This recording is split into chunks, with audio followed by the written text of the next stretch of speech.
문재인 대통령의 현재의 위치는 이런 경우가 좀 드물거든요. 트럼프와 시진핑 양쪽에서 칭찬을 받고 축하를 받고 하는 정도가 되면 이런 경우가 사실 드물지 않겠습니까? 그렇죠. 우리 한반도에서는 이런 경우가 햇빛 정책을 추진했던 김대중 대통령 때 잠깐 있었죠. 운전석에 앉았던.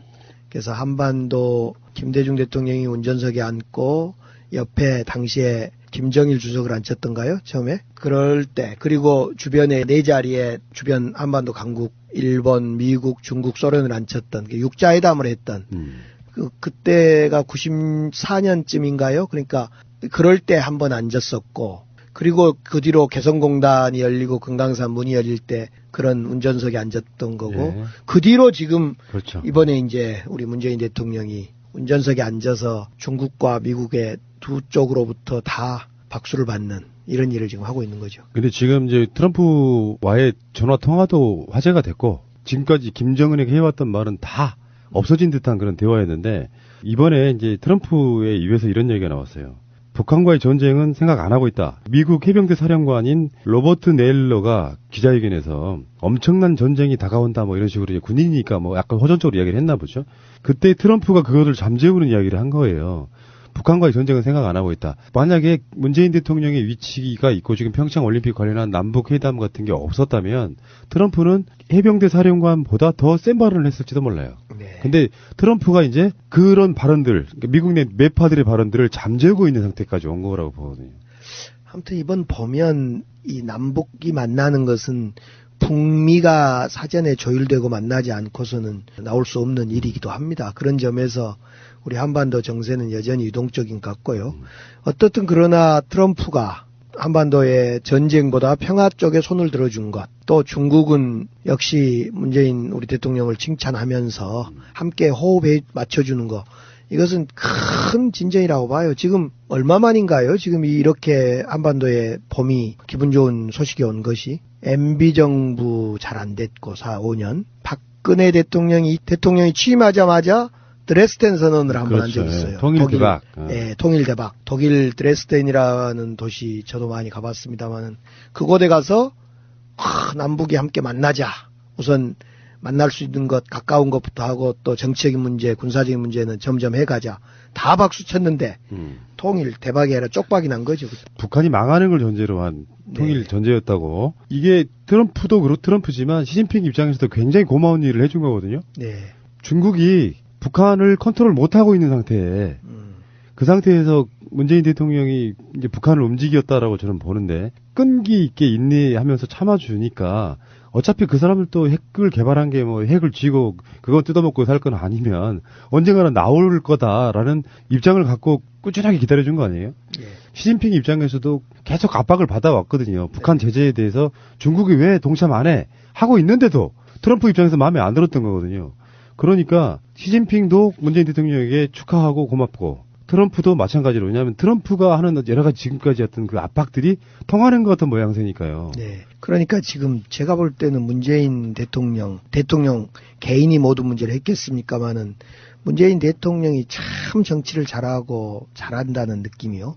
그 전에 우리가 선거 때, 작년 대선 때 사드 문제에 관련해서 그때 안철수 당시의 후보는 말을 바꿨다. 수차에 바꿨어요. 수차에 막 왔다 갔다 했잖아요. 그때 우리 캠프 내에서도 사실은 일부에서는 사드 문제에 대해서 중국을 좀 공격하고 미국 쪽 의견을 수용하면 안 되냐라는 의견도 있었음에도 불구하고 문재인 대통령이 당시에 안보 점검단장이 지금 국정원 원장하고 있는 서훈 당시의 단장입니다. 지금 서훈 원장이 당시에 사드 문제, 북핵 문제 등을 이렇게 조율하고 우리 후보, 문재인 후보의 워딩을 정리했던 분인데, 그 다음에 상해 총영사로 가 있는 박선원, 이번에 총영사로 발령난 박선원 씨가 이제 거의 간사고, 그 다음에 서훈 국정원장이 외교안보 점검단장이었는데, 그때도 보면 사드 문제를 우리가 집권하면 지혜롭게 풀 수가 있다. 맡겨주라라고 일관되게 말했잖아요. 또 이번 UAE 문제도 자유한국당에서 그렇게 의혹 제기하고 사실이 뭐냐 청문회를 하겠다 국정조사를 하겠다 해도 대통령이 딱 중심 잡고 UAE 쪽에 신뢰관계 지켜주고 입을 열 것 안 열 것 딱 약속 지켜주고 그러니까 UAE 쪽에 이번에 와서 칼툰 와서 딱 다 문제 해결하고 역시 남북관계도 마찬가지였던 것 같아요. 여러 가지 강원 전략도 있고 많았는데 중심 딱 잡고 미국과 협의하고 중국과 우호 협력 증진시켜가면서 남북 운전자론을 내세워서 중심 딱 잡아간 걸 이런 걸 보면 우리 대통령 참 정치를 잘한다 이런 생각이 들어요. 예. 우리는 이제 지금 남북 관계가 엄청나게 좋아지고 있고 트럼프 시진핑 이야기까지 했는데 생각보다 뜻하지 않은 결과물이 어마어마하게 득템될 수 있다는 걸 지금 깨달은 게 뭐냐면은 네. 어차피 북한이 원하는 건 미국과의 대화거든요. 핵무기가 중요한 게 아니고 미국과의 평화협정을 맺고 종전선언하고 체제 보장 받는 거예요. 그런데 평창 올림픽이라는 게 생각보다 굉장히 중요한 지점이 지금 와 있는 게 미국에서는 부통령이 옵니다. 펜스 부통령이. 네. 북한에서 자기 선수단도 파견하고 심지어는 지금 단일팀 구성이나 공동 응원단 같은 것가 이야기되고 있는데 북한에서도 고위급이 내려온단 말이에요. 네. 그러면 핵으로 북핵으로 극렬하게 싸웠던 지난 수년간 북한과 미국의 고위급이 직접 만나서 사실상 뭐 언론에 노출시킬지 안 시킬지 모르지만 어떤 형태의 회담이 있을 수도 있겠다라는 생각을 해본 거예요. 그러면 이거는 엄청난 진전인 거잖아요. 그렇죠. 근데 이제 최용해 노동당 부위원장이 오면 좋겠다. 이제 예. 우리는 이제 바라고 그런데 또 미국에서는 정치적 만남은 없을 거다. 또 이렇게 선을 긋기도 하고 그랬어요. 원래 정치적으로 그렇게 표현하잖아요. 하죠. 정치적인 하더라도 네. 어떻든 이번 과정을 통해서 이제 그동안에 우리는 이상 체육 행사나 이렇게 교류 문화 행사를 하면서 이제 이상가족 만남까지 가고 더 나아가서 이제 정치 군사적인 문제까지 진전이 좀 되기를 바라고 그것이 평창의 목적일 것 같아요. 이게 사람이 하는 일이기 때문에 마음만 뭔가 좀 해보자는 쪽으로 굳힌다면 우리 지금 남북회담 일사천리로 진행되는 것처럼 막 지리하게 서로 간에 공방 주고받고 핵 폐기네 어쩌네 이야기가 몇 년 걸릴 것이 아니라 제대로만 풀린다고 하면요. 네. 트럼프 스타일이 장사꾼이라는 게 나쁜 면만 있는 게 아닙니다. 득이 되면 전향적으로 풀어주는 자세도 저는 필요하다고 보거든요. 네. 그런 면에서 갑자기 봄은 3월달 중순 정도에 오는데 1월 말쯤에도 벌써 한국에 봄이 오는 게 아닌가 하는 섣부른 추측도 있어요. 예, 근데 봄은 때 맞춰서 와야지 너무 빨리 와버리거나 늦게 오면요. 그 농작물과 동물들이 당황합니다. 우리 돌다리 강기정 선생님 16년 동안 신중하셨습니다. 당장 뭐가 이루어지지 않더라도 아까 말한 이명박도 그렇고 앞으로 다가올 미래에 기분 좋은 일이 있을 거야라고 하는 희망이 생기면 네. 생활이 훨씬 더 흥이 나고 재미가 지고 그 국민의 삶의 실질적인 소득도 소득이겠지만 마음이 흥이 난다는 것만큼 중요한 게 있을까요? 그렇죠. 그동안 이명박 박근혜 정부 때는 맨날 안 돼 쪽이었지 않습니까? 블랙리스트, 저애는 안 돼, 저애는 출연해서 안 돼, 개성공단 안 돼, 금강산 안 돼, 뭐 남북교류 안 돼, 주로 안 돼. 단어 선택이 없었나요? 청와대 원 경호차량 발로 차면 안 돼. 그거 무죄 났습니다. 정당방위로 무죄 났습니다. 그리고 강기정 공천 안 돼. 그것도 그거 아니에요. 한 번이면 됐죠. 한 번. 그래서 뭐 나오는 이야기들 중에 지금 평창 올림픽을 올림픽 최초로 올림픽을 단일 팀으로 구성한 적이 한 번도 없대요 지금까지. 그래서 전 종목은 안 되고요. 지금 이미 다 확정된 것들이 많고 그래서 단일 팀이 어떨 때 필요하냐면은 어차피 개인전은 할 수밖에 없어요. 개인전은 오히려 들어오기 쉽대요. 그래서 선수단이 약 20명 정도 예상이 되는데 그 중에 구기 종목 중에 아이스하키, 여자 아이스하키가 북한 실력이 좀 있답니다. 북한 선수들이 몇 명이 한국과 단일팀을 상징적으로 이루는 안이 지금 나오고 있다고. 단일팀으로 만들고 동시 입장하고 뭐 이 문제도 서로 논란이 있기는 해요. 동시 입장을 해야 되냐 말아야 되냐 하는 부분도 있긴 한데 뭐 그건 아주 지엽적인 문제인 거고 굳이 북한만 따로 입장한다고 해서 너무 문제가 될 것도 없다고 생각을 하거든요. 공동 입장까지는 이제 동시 입장, 함께 입장하는 것은 뭐 어렵지 않을 것 같고, 단일팀이 하나라도 상징적으로 만들어졌으면 그렇죠. 좋겠어요. 남북 그 선수들이 땀을 흘리면서, 아이스하키는 추워서 안 된가요? 땀이 안 나는, 땀 나지요? 엄청나요. 엄청 나겠죠. 제가 해봤잖아요. 선수인가요? 선수까지는 아닌데 해봤어요. 네. 그래서 땀을 흘리면서 서로 한번 좀 느낌이 왔으면 좋겠어요. 그래야지 또 응원하는 그렇죠. 맛도 나고, 예. 막 감동적일 것 같아요. 그러다가 금메달까지 따버려. 그렇지. 아니, 금메달은 안 따도 됩니다. 한국 사람들은 금메달만 중요하게 생각해요. 1등만 기억하는 나라. 예전에 왜 그 월드컵 때, 2002년 월드컵 때, 그때 그 일주일에 한 번 정도 있는 게임이 있었어요. 그래서 계속 이제 막 16강 돌파하고 8강 들어가고 4강 올라가는데 일상생활이 안 되는 거예요. 그때 기적이었죠, 기적. 네. 마찬가지로 지금 결승전까지 가서 우승을 해야 그 감동이 계속 배가 된다는 거예요. 계속 올라가면서 이렇게 느끼는 감동. 네. 남북이 합해지면 1 플러스 1, 2가 아니라 1 플러스 1이 한 5점 돼서 우승은 뭐 따놓은 당상일 거예요. 시너지라는 게 있으니까요. 그렇죠. 예. 자, 알겠습니다. 계속 마음이 부푸네요. 지금 이명박 구속과 평창 올림픽 뭐 이런 것들이 마음이 부풀고요. 제가 MB의 아바타입니까? 아니면 아니라고 본인이 해명하십시오. BBK라는 투자 자문회사를 설립을 하고 여러분 이거 다 거짓말하는 걸 아시죠?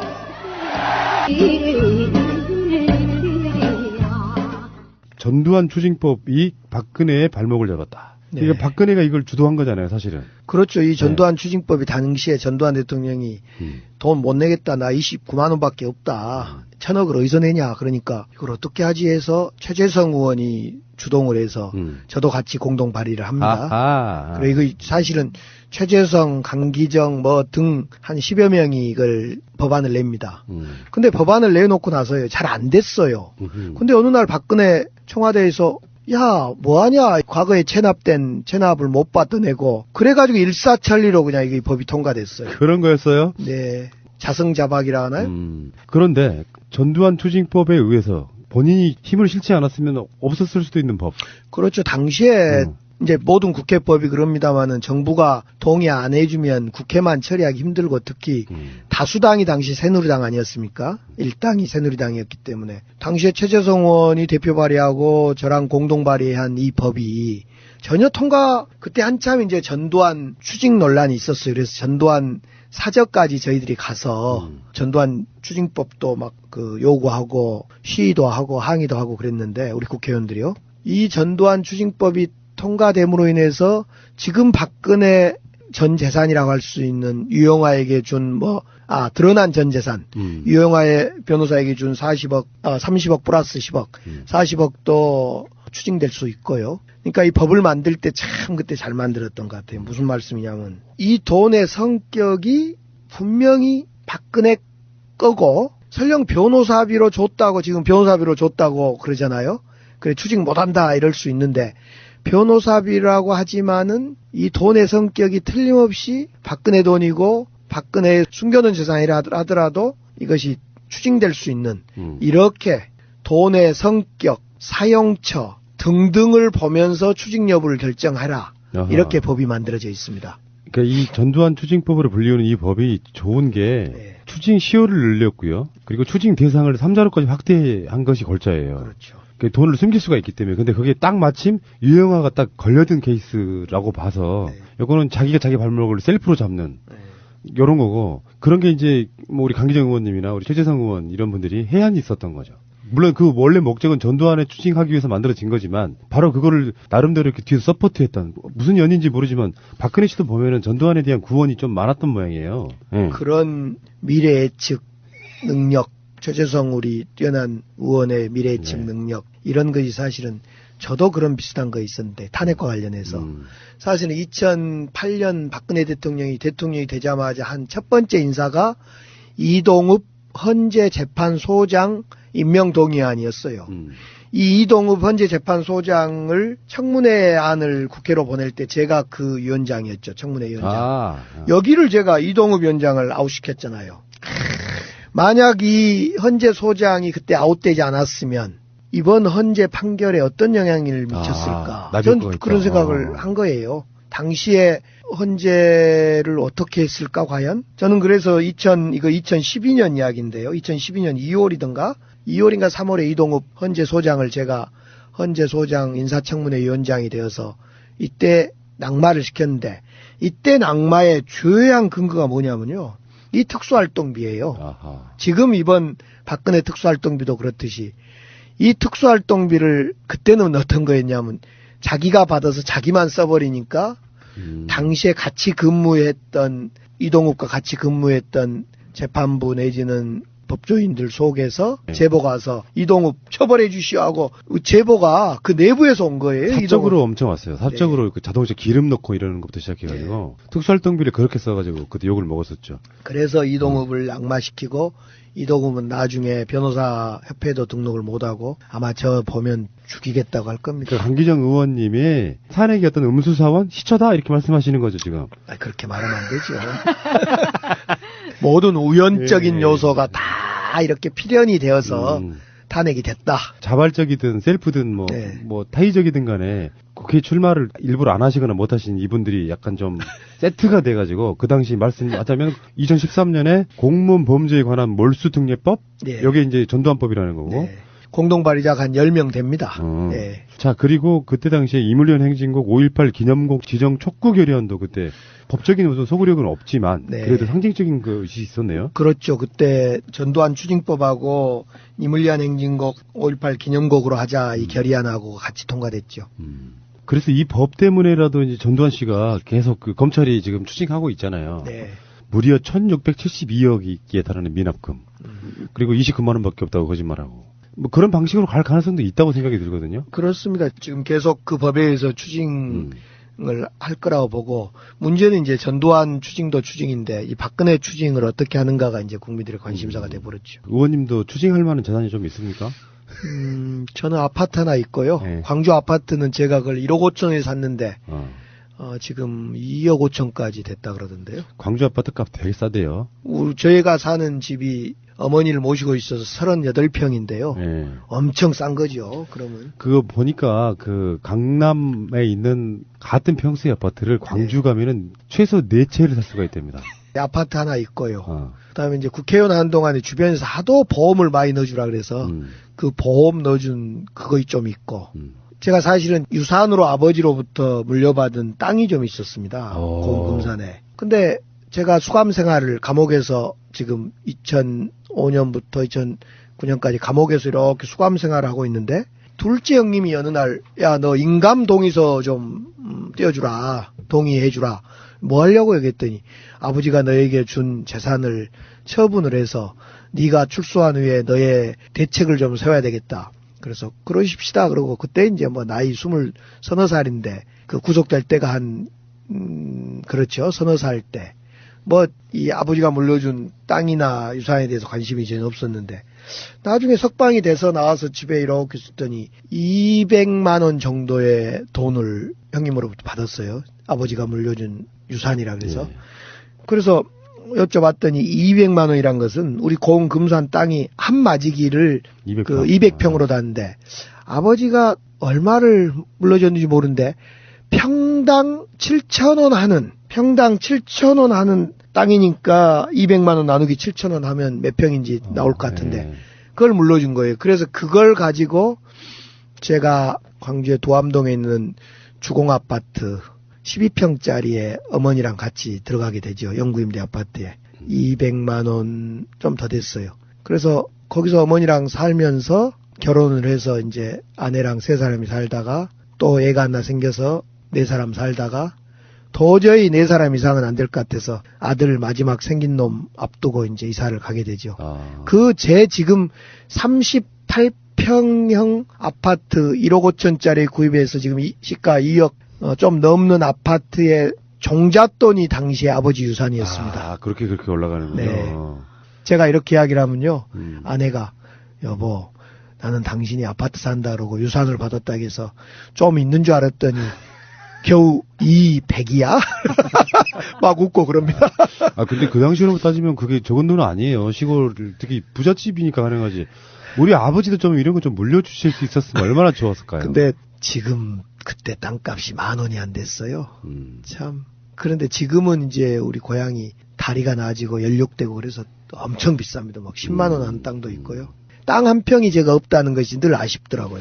그래서 지금 요즘에 그 이슈 중에 하나가 뭐냐면 강남 쪽이 지금 집값 오르는 문제예요. 그러니까 지금 4월 달부터 부동산 대책이 이제 제대로 시행이 되는 거거든요. 집 네. 두 채 이상한테는 제대로 세금 매기겠다 이런 부분인데 지금 보니까 정부가 좀 많이 힘겨워하는 부분이 느껴져요. 아직도 전통적으로 투기 목적의 집 사고 파는 게 너무 많아가지고. 그렇죠. 우리나라 사람은 집을 통해서 돈을 벌어왔고 집이라는 것이 주거의 수단이 아니라 재산 증식의 수단이었기 때문에 그 재산 증식을 통해서 많은 사람들이 재산 증식을 해보려 하는데 정부가 마치 그걸 막고 있는 듯한 그 정책을 펴니까 저항이 있죠. 그런데 그건 일부인데 역시 우리가 노무현 대통령이 또 종부세를 했다가 사실상 이제 후퇴를 했던 경험도 있습니다만은 부동산 특히 주거 문제는 주택은 사는 데 쓰이는 좋도록 가져야 된다. 그런 점에서 지금 2채 이상에 대해서 보유세를 올리는 문제라든가 이런 건 잘한 것 같아요. 그러니까요. 김현미 장관님 잘하고 있습니다.